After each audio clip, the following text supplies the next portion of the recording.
creative living, utilizing today's technology with the best of the past to bring you innovative ideas and up-to-date information for creative lifestyles in today's active world. With your host, Sheryl Borden. Thanks for joining me today for Creative Living. We're going to demonstrate how to prepare meals for vegetarians featuring a new grain product, and we'll show you how to make a butterfly using fantasy film. One of my guests is Bonnie Matthews, and she's the co-founder of Freekeh Foods, located in Minneapolis, Minnesota. Bonnie says that Freekeh is the perfect whole grain for vegetarians because it's flavorful and it still provides an abundance of nutrients that can sometimes be difficult to find as a vegetarian. If you haven't heard of Freekeh, it's a better alternative to rice in quick one-pot meals because it holds up better. The word Freekeh means to rub, and it was created by accident over 2,000 years ago. We'll begin the show today with Barbara Trombley, and she's the president of Art Institute Glitter.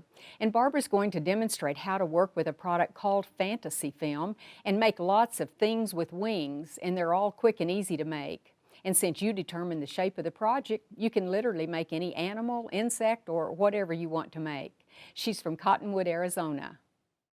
Barbara, thank you so much for coming. I never knew there could be so many things made with butterflies and other creatures with wings. All different types of techniques. Isn't it great? Well, and I do scrapbooking, and I like to make cards, and I found that in looking through the magazines and things, butterflies and winged creatures are really popular. And you can make them with rubber stamps, or you can freehand them with glitter, or you can freehand them with fantasy film. And you're going to show us how to do that. I am. But let's just talk about some of the unique things about the samples that you brought. That is a rubber stamp dragonfly, and then the fantasy film is pressed around the outside of it. You save your scraps. And then you iron your scraps so you together. Never throw anything away, do never, you? And you can use them as a template. You can put a template on them and cut them out. And then on the rock? That is my ancient relic technique. It's kind of an antiquing technique using the designer dry erase clear. I'll show you how to do that. Oh, okay. This is just so colorful. Let me lift this up so we can see. This is a technique devised by Emily Miller, who's on staff with me. Isn't it beautiful? It is. I love all the different colors. And this is made with fantasy film, which is. you're going to show us in just a minute. That's really pretty, the three-dimensional effect. And that is done on a tile with fantasy film and fantasy fiber. Oh, really simple gift And you're going to technique. show us the fibers in a minute. Gosh, it's so soft. It's amazing. This candle? The butterfly on this is done on cardstock. Oh. And then it's and then formed glitter. with your fingers afterwards, after it's all dry. It's done on the front and the back. Oh, okay. Now, this is another one of those antique relic techniques. Well, you can frame it. You can do it on a rock and use it like a petroglyph, or you can frame it. Oh, that is so pretty. And let me lay this down. Oh, you're going to show us the rubber stamps in a minute. Another winged creature, a little bee. And this is bending the wings, you know, three-dimensionalizing the wings, adding wires. Oh, this looks like a piece of fabric, lace. Did it start out lace? It's the glitter lace technique that we use. There's no lace on it. Oh, there's not? No, but you embellish it with beads. It really gaudy it up gorgeously. Well, I kind of like it myself. Yeah. And covers to photo albums or scrapbooks. Yeah, that's a sign-in book, and it's done with a collage kind of technique with beads and glass glitter. Oh, it's so pretty, and what a nice way to really spice up something that maybe is kind of blah to start with. It's just a paper album. And we saved the best for last. This is so pretty back here. This is huge. A wall hanging? Oh, or for a costume, or it's human wings. Human wings. That's we need right. those. This is done with 20-inch wide film. It's the fantasy film. It's done 20-inch wide film with it could be 10 feet long. Could have a wonderful trail to it, but this is children's wings. Oh, that is so pretty. Okay, well, now that you've whet our appetite, we're ready to learn how to do this. Okay, I put down a layer of the fantasy film underneath. That's and then, what this is. And then some of this covered wire. I've used it to form hopefully wing sections. And does it come in other colors, or does it just come in black? It comes in all different colors. Oh, it does. Okay. And now let's look at this. This is the fantasy film that you keep talking about. And it comes in lots of colors too, does it? It does. It comes in blues and greens and pinks and yellows. And and It's brown. so thin. And it's interesting because you can mix your colors. Like you said, keep those scraps. Well, you can that what you just mean? put like a brown layer on the bottom and a shocking pink layer on top, or greens and blues together to create your own color. Well, how in You the can world create did a you come beige. up with this product? This is I just amazing. woke up one morning and it dawned on me this is a wonderful thing. So what I've done is formed the wires, and what you do is kind of make them flat. As flat as you can get it. Now I've left some of the wire sticking out on purpose, and then we are going to put a layer of So you're film making on. a sandwich. Kind of That's a with it. good way of putting it. You can also put some of this fiber in between if you like. Now, film and fiber, they will heat bond to each other, Oh, they will. right? That Once fiber is so thin, I would just assume it would turn to cotton candy almost. you have to be careful not to have a dwell time too long or the heat too high. This heat is on a silk setting. And is this freezer paper or what? No, This that's is just parchment? or what? Parchment paper, It's parchment. exactly, right. So I'm And just, that's basically to protect the iron. this is to protect the iron, exactly. And on cotton, no steam. So I've kind of gone around the wire and in between. Let me get a little bit closer. And that is bonding the two layers. I'm going to turn it over. Oh, so you'll do it on both I'm sides. going to do it on both sides. Now, this is heat bondable film. So you can heat it with a candle, you can heat it with a heat tool, you can heat it with a embossing gun. Now, are you saying instead of using the iron, these are other ways to do it? Other ways to do it. Oh. So I've done that. And now Now that's just almost like a laminate. it is. It's kind of like a laminate. So you can kind of rough cut this around. And really, just simply rough cut it. Now, And- why did you leave some of that metal or the wire exposed? Just fairy-ish. Oh.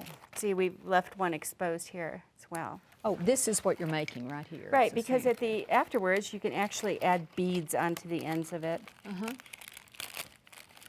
So do you make, like if you're making a large butterfly, do you make it in sections and then put it together, or would you lay out the entire wire design for the entire butterfly? We do just like if this was the top wing, we do one section of the wings, one quadrant at a time. Then you can actually take a handle and come up to the edges, and you can see how the candle, just getting it close to the heat of the candle. Oh, it almost folds it under folds and it just sort of under. sears the edge. doesn't it? Exactly. You can also use a incense to start a hole. Let's say you want a particular hole somewhere. And you want to go all the way around the whole You design. do. You can also use a heat tool, and that will do the same thing. You can just hold the heat tool just in the middle, like this. Now, an incense, what it does... Oh, and it forms a hole. That's It how you got does. those holes in it. And it also, you can see, it changes the color of it a bit Using the heat tool. using any kind of heat. Oh, any kind of heat will do it. Okay. Do you have a preference?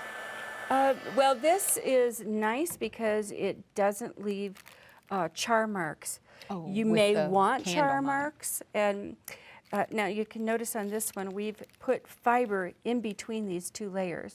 And how did you do that? Just Was you that can put it in. before you laminated it, sealed it? You put the fiber in and then iron it, and then iron this outside piece on afterwards. Oh, okay. But you can I see like it gets the really fiber through that. Yes, it gets really straight. Oh, this one's done on the back, and then you can just take some fiber. Let's heat this a little more, and you can take and just twist. So it sticks. twist the sort of fiber. when you heat it. Yes, and you also use a like tweezers to do this with, so you don't burn your hands. And then you can just bond the fantasy film with the fiber like You that. have to be careful, I guess. Yeah, but isn't that just Beautiful. beautiful? So then after you made the two upper wings, the two lower wings, and the body, then how do you attach all of them? you leave this extra wire hanging that's like what it's this, for. and you will twist them all together. And you can create kind of a U shape. And is that then why the gold is in the center? Is that to disguise where the... It I is. see. Now I'm catching on. On the human wings, you use ribbons. To And you cover can it up. loop them over your arms, or you can put it in the back of your shirt. I see. That is a neat product. So now this is with the fantasy film and the rubber stamp, and simply you just put putting the ink on ink your on the stamp. Now you need to use 3 layers. Now, why is that? Just for strength. Oh. 1, 2, 3, and then the parchment paper on top to protect the film from sticking to your iron. And we press, and iron. Oh, it didn't take long. It doesn't take long at all. And then peel it back. And you can see the impress of the rubber stamp. Oh. That is permanent ink that we used on that. And then you cut this all away, and all of these, you can see all of these where it is curled. That film is heat cooked already, shall we say. Those little pieces of that film, I won't cut the whole thing out, but these pieces of the film you save in one box, and you can use those for confetti. And all of this that is raw film still, you can bond that all together and create, ironing it both sides, create another shape and use a template and cut it out, use it behind So you have something. a box of sort of leftovers that you can use for smaller projects. You really want to keep your leftovers. That's amazing. And then the other thing with wings I wanted to show you was this ancient kind of relic technique. Oh, yeah, like you did on the rock and on the painting. Right, and so This is just a butterfly stamp again. And it is simply a matter of adding the adhesive to the stamp, and then you're going to let this dry completely. Oh, And when it is clear, you'll see completely, you can see this one is clear. oh, I noticed And that. it's I thought maybe dimensional. that was, yeah, you can feel it. It's hard to see, but you can feel it. Okay, then you take a gold paint and you paint on the gold, and then you can take a really dark brown paint. Like that copper and black, was it? Yeah, and then you paint the entire surface of this again, trying to get into the crevices. I see. Just rub it on there. Yeah, and Rhyme you'll or do reason. the entire surface of whatever you're painting. And then take a damp cloth, I ball it up, and I simply wipe, Oh, I the see. surface How off. Pretty. and you get this beautiful... You could do that on, what, wood? You could do it on... Oh, yeah. Well, yeah, you've done it on rocks and things. And the designer dry clear works perfectly for it. That is beautiful. I had no idea that's how it was done. And wipe off as much as you want, or leave it as dark as you want. That's right. It doesn't have to be browns. It doesn't have to be antique like this. You can use purples and pinks, you know. And these are just acrylic paints. These are. Is that right? They are. Gosh, these are wonderful projects, Barb. Thank you so much. Oh, you're welcome.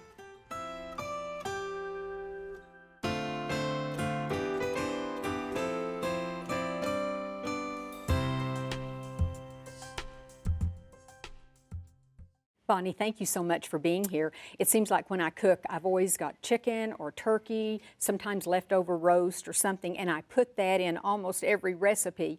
But for people who are vegetarians, they are always looking for recipes just like everybody else is. And we're going to use a special whole grain. It's almost called a perfect whole grain called Freekeh. Yep, it's a roasted grain. It's been around for about 2,000 years from the Middle East, but nobody really knew about it in the U.S. until recently, and it's awesome. It has a really nice texture, kind of like a wheat berry texture. And it was sort of discovered by accident. There was a big fire that burned down the crop. Yeah, these villagers had a conflict like 2,000 years ago, and one of them burnt the other guy's wheat fields while they were still green and immature, and they were left with these roasted grains. So they started rubbing off the chaff, and they were like, "Well, let's cook it up." And they were like, "Hey, this is delicious." And Freekeh actually means to rub in Arabic, so they rubbed off the burnt part, and they still make it today in small batches over there as like a kind of like what we do with turkey with Thanksgiving. They kind of do it as they call it like the first offering.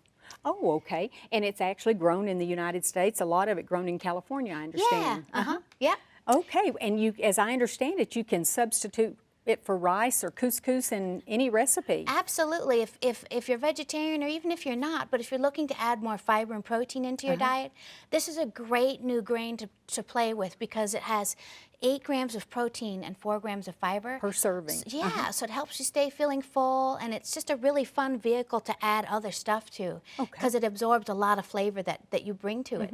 But it also comes in flavors too. Well, show us how you cook it. So yeah, so you start out with a bag of Freekeh, and there's 1 cup of dry product in there, and you cook it just like rice. You add 2.5 cups of liquid. I sometimes use water or broth, and you pour it in there and bring it to a boil, and then just let it simmer for about 20-25 minutes. Oh, it is about the same amount of time as rice. And then I've pre-cooked this for some really yummy vegetarian stuffed peppers.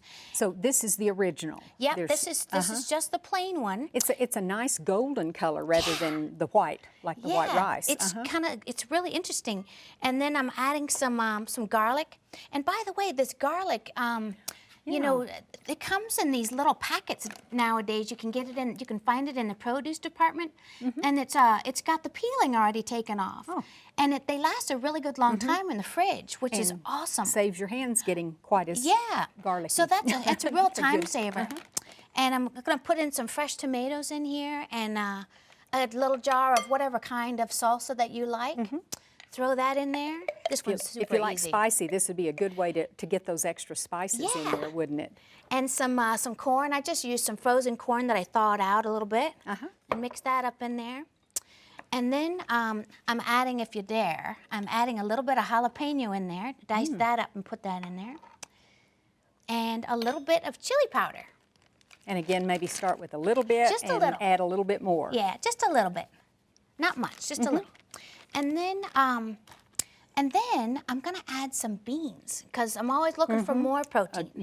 And especially for this, it's like a really delicious, hearty meal that's great, like with some salad on the side or some broccoli.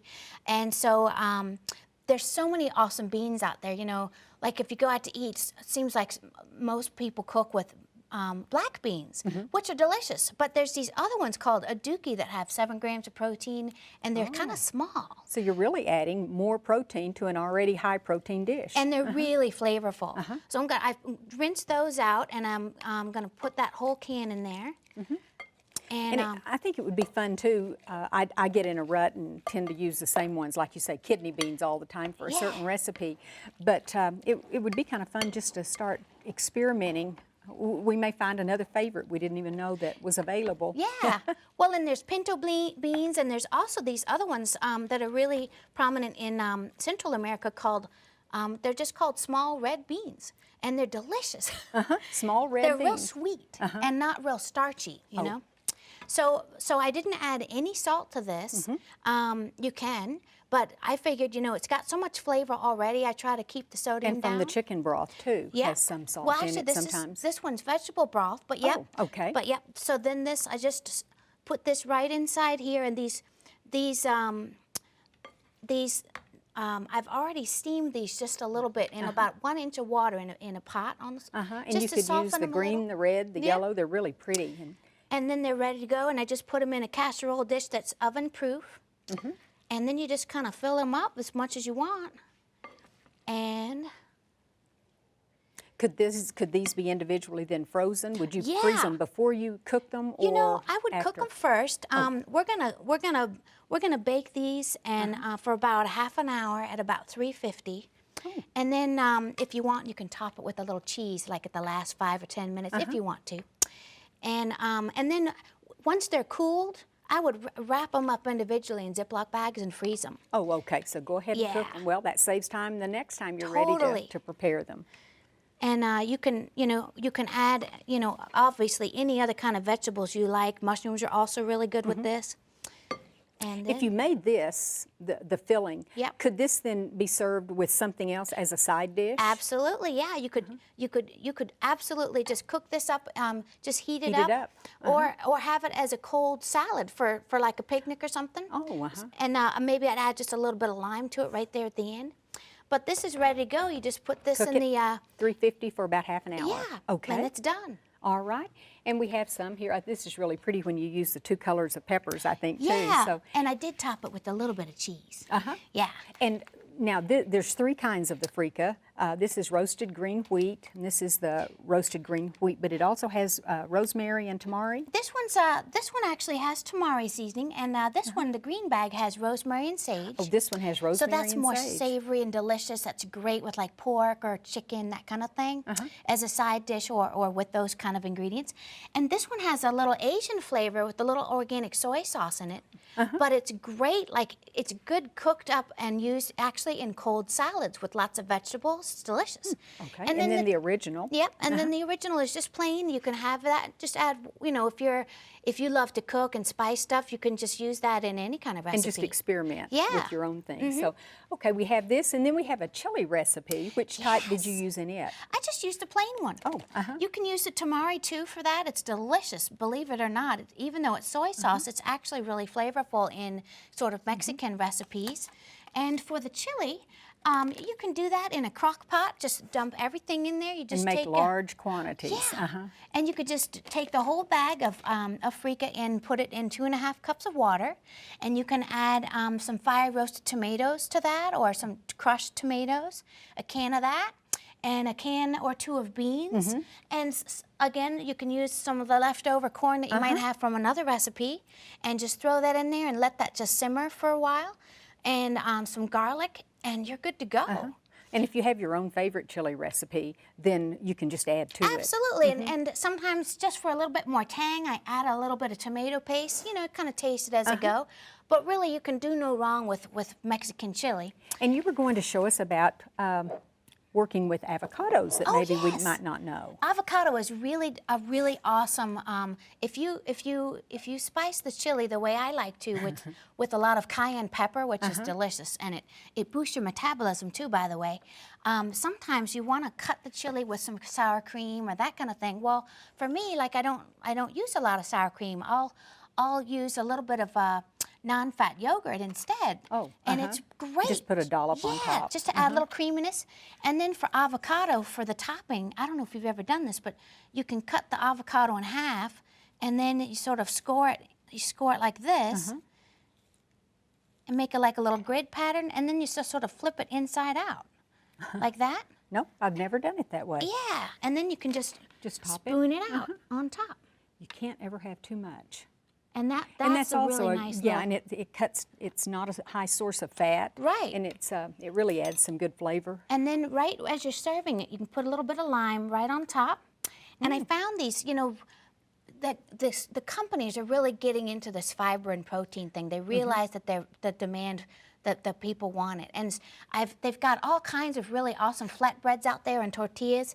This one's some kind of delicious black bean whole wheat tortilla. So that's just one more perfect for the vehicle chili, to add for isn't the it? vegetarians. Yep. And I understand that the Freekeh itself is certified organic. It is. It comes in all natural and organic, and it's non-genetically modified for everyone who's interested in that. And it's cool. It's grown in California, actually. Yeah, it's a fairly new and product. this would be a recipe for the whole family, because you could Oh, also yeah. have, if somebody wanted some meat added to it, you could have that as a side dish yeah. to add to it. But this is great to talk about the importance of beans, which are such a good source of fiber too. And they also extend a recipe a lot. Oh, absolutely. Especially when in these days when people are trying to, you know, really get more bang for your buck. These are very economical. You know, it's only about $2 or $3 a serving, which is really good for families. Well, it is. Thank you so much, Bonnie. Thank This you. is really Appreciate it. interesting. I hope you enjoyed the show today. Next time on Creative Living, we'll learn how to arrange flowers, prepare salads, and talk about how to find your own passion. One of my next guests is a floral designer, and she's going to show how to line a glass vase with different types of greenery and then use a technique she calls chop and drop to create a beautiful flower arrangement. Another guest will talk about the abundant selection of prepackaged salads now available in most supermarkets, as well as all the add-ons that can be used. And finally, we'll talk to a motivational speaker who says that finding your passion is predicated on the notion that you're aware of your purpose in life. She will explain how to know what you stand for and what's important to you in order to achieve this way of life. All of these topics will be featured on the next Creative Living show. If you ever have comments or suggestions or ideas for shows, you can email me at cheryl.borden@enmu.edu. And I'd also like to ask you to become a fan of Creative Living on Facebook. Just go to facebook.com and in the search window, type in Creative Living with Sheryl Borden. Thanks so much. And I hope you'll plan to join me next time for Creative Living. We are very pleased to offer a new booklet that accompanies this series of Creative Living. This booklet is titled the 6500 Series, and it features a wonderful collection of ideas and information, and it's available free of charge on our website. Posted as a PDF file, you can simply download the entire booklet, or just the segments you're most interested in. As with all of the Creative Living booklets, you'll find information on foods and nutrition, clothing and fashion, health and beauty, home decorating, and much more. For your copy of this booklet, go to our website at KENW.org and then click on Creative Living. Scroll down to the booklet section and you can click on this booklet or any of the other booklets we have available online. Once again, just go to KENW.org, click on Creative Living, and download the booklet, titled the 6500 Series. We also want to encourage you to sign up for our free e-newsletter. Just click on the Sign Up Now button and input your email address. That's all there is to it. You'll enjoy reading an up-to-date newsletter filled with interesting topics and information. Thank you.